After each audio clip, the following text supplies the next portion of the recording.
Hello, I'm Dr. Vince Mosca, a pediatric orthopedic surgeon at Seattle Children's Hospital and professor of orthopedics at the University of Washington.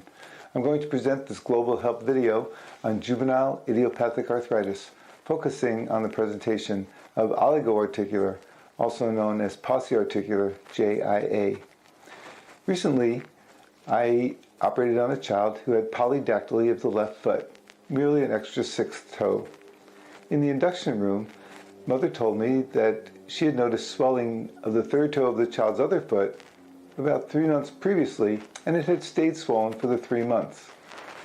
The child wasn't in pain. It was just a swollen toe that was a little warm to touch, but she carried on her activities as a toddler. The graph I took of the child's foot showing diffuse, fusiform swelling of the third toe.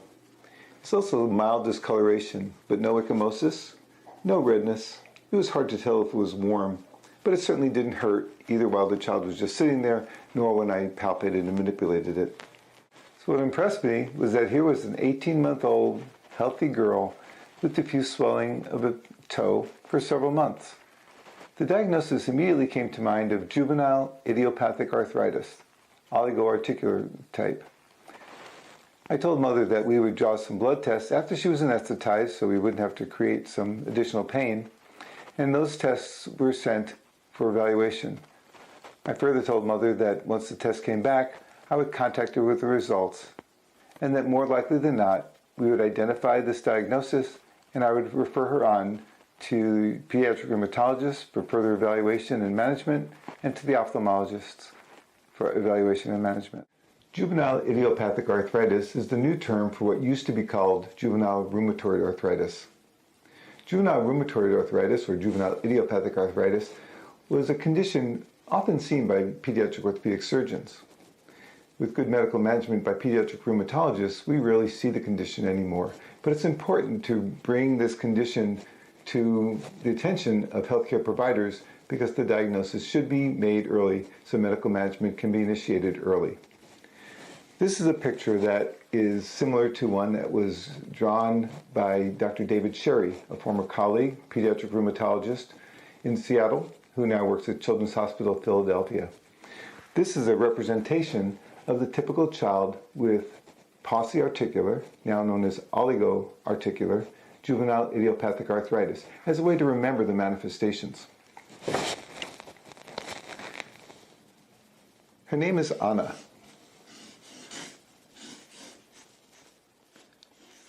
ANA stands for anti-nuclear antibody. It's a blood test that can diagnose juvenile idiopathic arthritis and is positive in oligoarticular JIA approximately 50% of the time. So a positive blood test confirms the diagnosis, whereas a negative blood test does not necessarily rule it out. ANA represents a roughly 2-year-old girl, the average age and gender of a child with JIA, who is often ANA positive.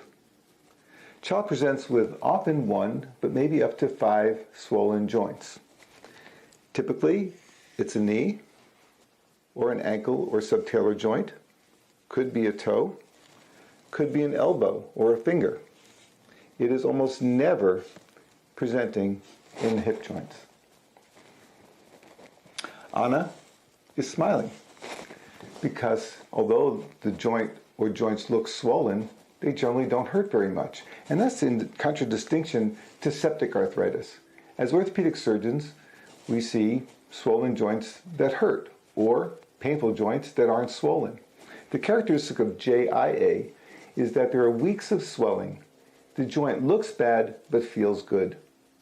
For septic arthritis, the joint typically feels bad but looks good. So here's Anna smiling with either a swollen toe or a swollen knee, could be warm, there could be some limitation of motion, but she's still moving around. The blood tests for my patient with the swollen third toe revealed positive ANA, negative rheumatoid factor, elevated sedimentation rate, and elevated C-reactive protein. These all confirmed the diagnosis of juvenile idiopathic arthritis. And based on just the one toe swollen, the subcategory was oligoarticular in contrast to polyarticular or systemic onset. The rheumatologist will be seeing her in consultation shortly to confirm the diagnosis and begin medical management. The good news for the child and family is that JIA is very treatable. Many cases are cured, and for the others, the long-term disability is minimized by appropriate early management. I've also referred the child to our pediatric ophthalmology clinic, where they'll perform the slit lamp exam. The slit lamp is the proper way to evaluate iritis. A simple eye exam is not the way to diagnose it.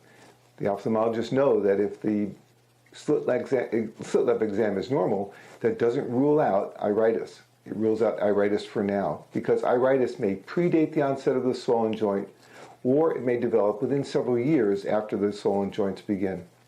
So they'll do ongoing screening to identify iritis should it develop over the next few years, so they can treat it medically and avoid the devastating manifestations of iritis, which are blindness. This is an image of advanced iritis. You can see the irregularity in the iris, and the iris is scarring to the lens. This person is already blind, and this is what we need to avoid by early diagnosis and medical management of iritis in children with JIA. I started by saying that this used to be a disease that orthopedic surgeons saw. With great medical management, we rarely see the conditions anymore. We don't see the degenerative arthritis of the joints. We don't see the overgrowth of limbs due to inflammation around growth plates. We need Anna to be cured by medical management. We need to make sure she does not become blind with healthy joints.